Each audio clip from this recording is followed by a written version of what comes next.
कि कहिबी आउ एई राज्य कथा भाविदेले हुए मोर मुंड व्यथा। रोजगार न देई 5 वर्ष जाए 500 टंकारे भोट लुटुथाए। आर्थिक उन्नति कथा पचारिले पथर मंदिर देखाई नेता भुआटी बुलाए पाइबा पाई सत्ता। कि कहिबी आउ एई राज्य कथा भाविदेले हुए मोर मुंड व्यथा। गणमाध्यम दल बढ़ाती नेतांकर बल दूरदर्शन प्रचार हुए दिन राति तांको गुणगान हुए आउ भकुआ हुए ए जनता। कि कहिबी आउ एई राज्य कथा भाविदेले हुए मोर मुंड व्यथा। उत्कल गौरव प्रिय मधुबाबू बांधिथिले एई ओडिशा को सबु हेले आज स्पष्ट दिशे ओडिशा रे पक्षपातिता। कि कहिबी आउ एई राज्य कथा भाविदेले हुए मोर मुंड व्यथा।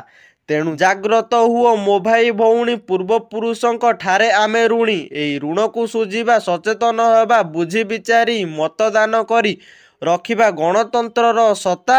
आउ हारिब पक्षपातिता हारिब पक्षपातिता।